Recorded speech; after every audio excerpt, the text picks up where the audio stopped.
impact on any First Amendment right. Courts have long recognized that in the context of conducting a public meeting, there can be reasonable time, place, and manner restrictions on speech such that you don't have a party or a group of individuals that would interfere with governmental operations to the extent that you really couldn't do business because the disruption that you would be into. And so that they recognize you can put some reasonable rules of decorum in place for conducting public meetings and for engaging in conduct with administrative officials in a public space. And again, when you talk about what is reasonable, it always turns on a fact determination of what the circumstances are. And as the mayor's referred to, y'all are in a situation where this room, small as it is the room where you can conduct business. And the hallway out here is essentially, if you got court going on in here, or this is closed for whatever reason, you got the public interacting with administrative staff in that hallway there, and that's it. And so it's not action by one person could impact the business going on with other people, or could interfere with governmental operations in the efficient operation of your town administration. So we looked, of course, at your ordinance from 2020, which really is an organizational ordinance that addresses only what happens in the city council town council meetings.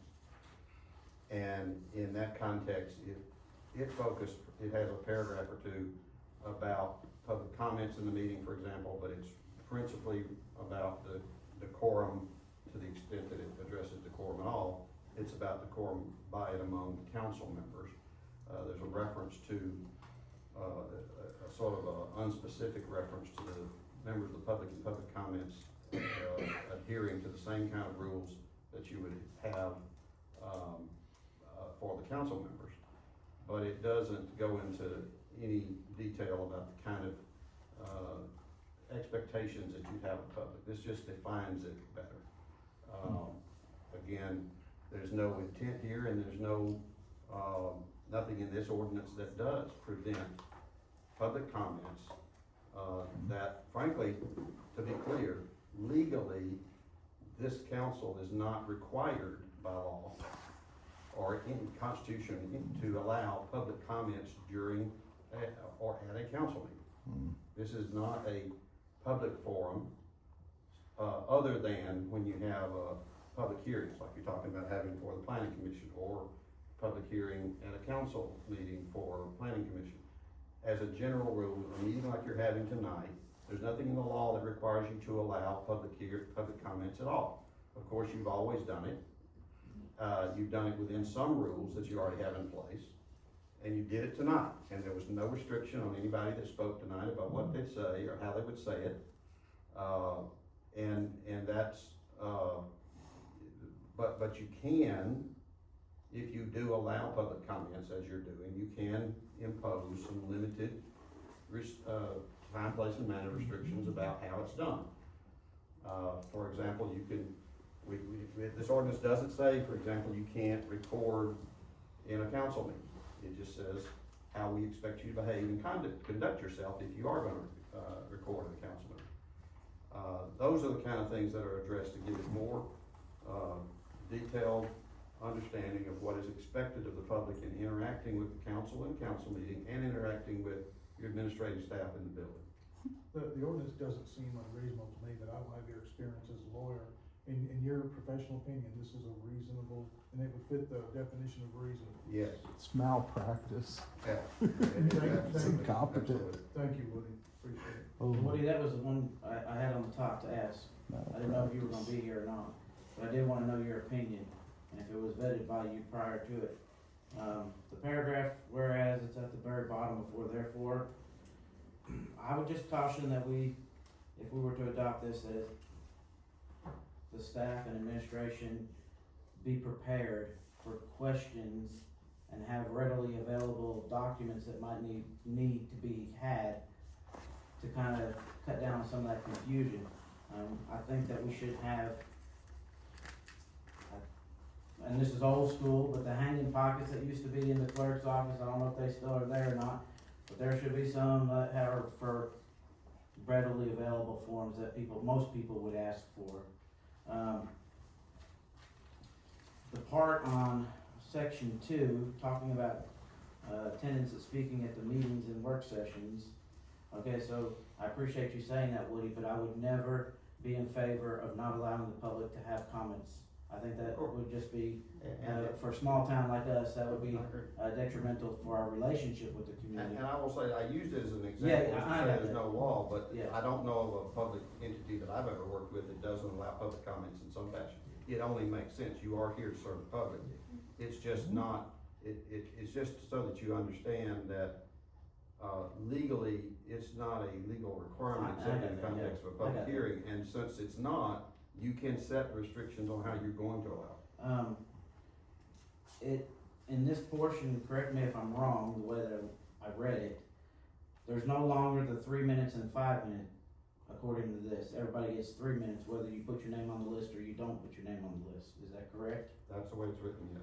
Okay. Why? I think if people are prepared to have something important to say, like they wanna talk about, drainage issues on their property or something of that nature, I think that that was a way to get more information to the council. If you had submitted in there and got your 5, it would be like me and my,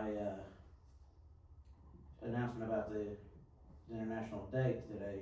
You know, I had it prepared, so I wrote it down and had enough time to kind of collect my thoughts. So I would like to go back to the 3 and 5, and then the next statement that says if multiple people request to speak on an opportunity, if we don't have 3 or 5, and nobody's gonna tell what they're talking about, Paul may be talking about the fire station, Beverly may be talking about the fire station, and Richard may be talking about the fire station, all the same topic, but we don't know what that's about.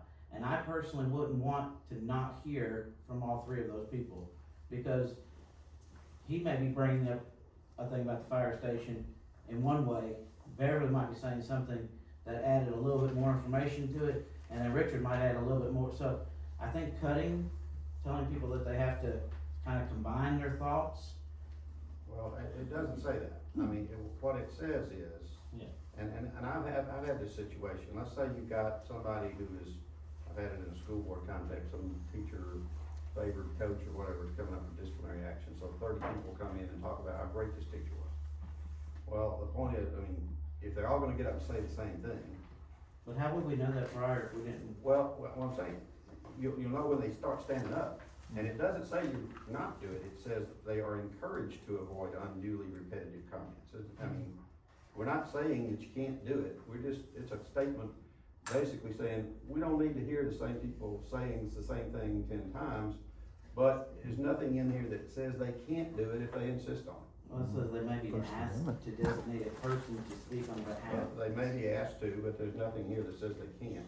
So, And I would also say as to the 5-minute versus 3-minute issue, if anything, this is less restrictive than you got now. Because it's letting anybody, whether they sign up or not, come in at the meeting as they did tonight and stand up and get 5 minutes. No, And 3 you're not minutes. requiring them to, obviously they're not required to sign up in advance. We are asking them to limit their comments to the subject matter of the public hearing, if it is a public hearing. So those are I guess I would just say, I hear you saying it, but this is less restrictive than you Well, currently are. I think that's incorrect, because you're saying 3 minutes on here. But if, Where it says 3 minutes. right here, right above it, any person requesting to speak at a council meeting or work session will be limited to 3 minutes, unless additional time is to complete the comment is permitted by the mayor.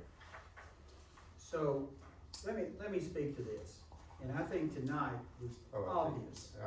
I'm sorry, you were talking about the difference between a meeting or work session as opposed to a public hearing, and I'm mistaken about that, and looking at it. It's 5 minutes for a public hearing. That's correct. And that's where we're, we talk about the 5-minute deal and not signing up, that they are, for 3 minutes, they'll be limited to 3 minutes unless additional. For as long as I've been in the town, and I don't know before that, I got you. but it's always been, You get 3 minutes if you just show up, or you get 5 minutes if you fill out the form ahead of time. Mm-hmm. So let me say this.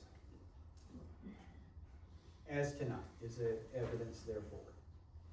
There's no effort to restrict just on time. Mhm.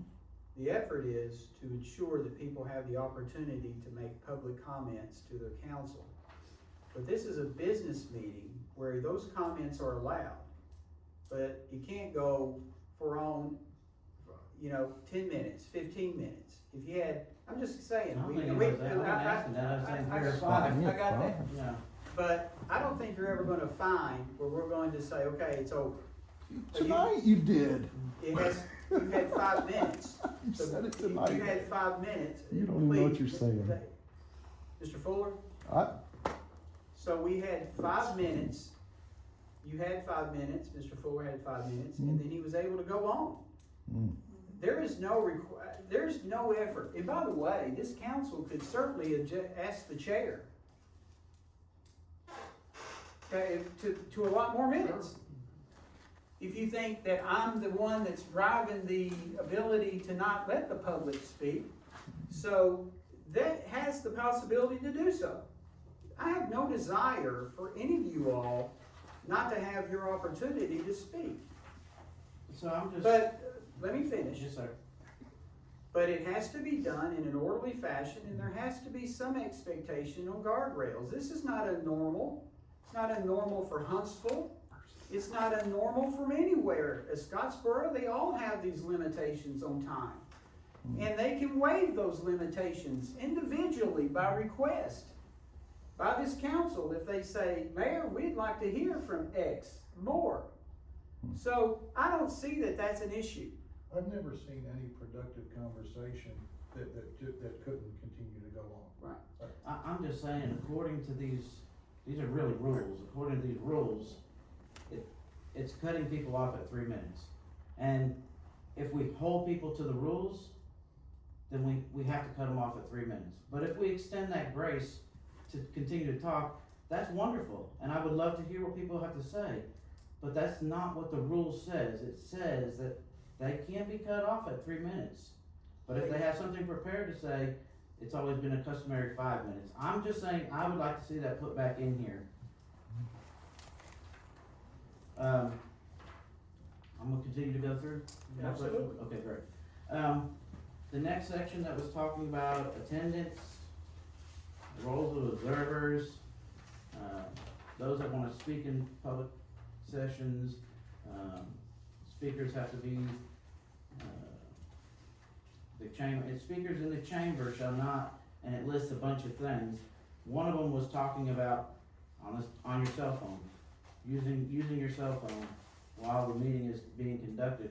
Well, I'm sorry, but I have fallen short of that, because I've gotten a text from somebody that asked a question that I had to respond to while I was sitting here, while maybe Richard was talking. But according to these rules, I would be admonished for doing that. So, I mean, it's kind of.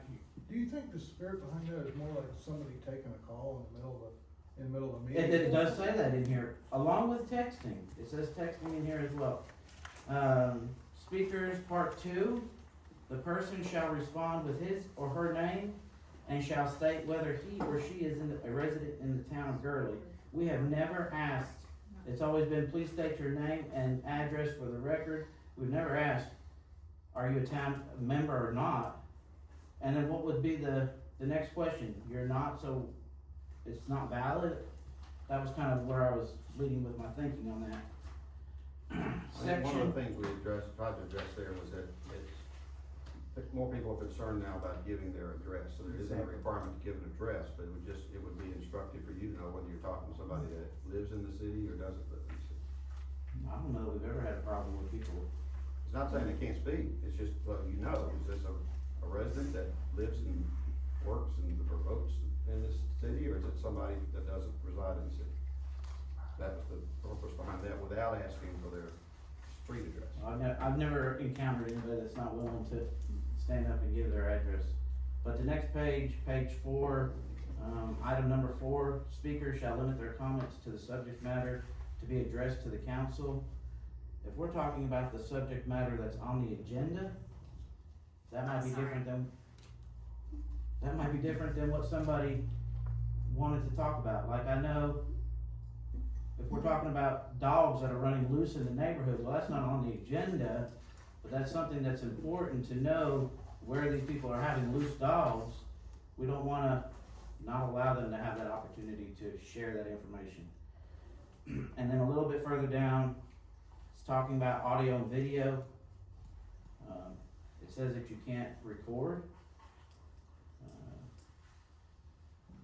But like, I can have my cell phone and I can record any conversation with anybody that I'm talking to, as long as I'm a member of that conversation. But if I can't leave my phone, if Richard's having a conversation with Woody and walk away and then come back and pick it up, I mean, that's just not allowed. But myself personally, if I'm involved in a meeting, I can. And then, I'm sorry, you saying that it said you can't, audio? Yeah, it's actually on page 6, part 1. However, no photographs, audio, or video recordings will be permitted at any time during the session of town, is it court, in the council chambers. General photography, recording in the town hall while waiting to meet with the person, the town administrative staff is also prohibited. This was talking about, Is it just related to that was court? related to court, and then other It doesn't have- general, recording in town hall while just waiting to receive something, but that doesn't prohibit recording the transaction of the person doing the recording.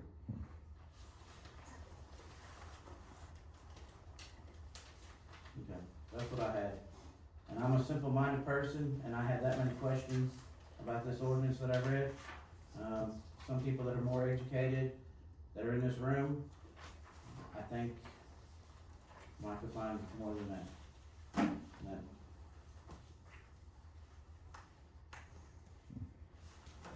All right, anyone else?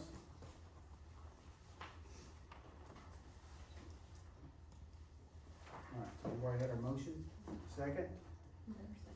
All right. Clerk, call the roll. Myers, Yes. Boyette, Yes. Bellis, No, Witten, Yes. Wynn, No. what'd you say? I said no. I think the question is, do you support the ordinance? I think he said no. Yeah, yes. Right? No, right? I think he said no. He said No. no. You gonna tell him how to vote? Did you say no? I just want him to be clear there. Well, that's clear. So, I'm sorry, folks. Let me say what's up, and then you can vote. The motion is to approve the ordinance. Not an amendment. The motion is to approve the ordinance. So far, it's a yes and a yes and a no and a yes. How do you vote? Approve the ordinance, yes. He just wasn't sure, all right? Simpson. Yes, motion carries. All right, that ends our business tonight. Do we have a, motion to adjourn? Second? All those in favor indicate by saying aye. Yeah, that was funny. I enjoyed the hell out of it.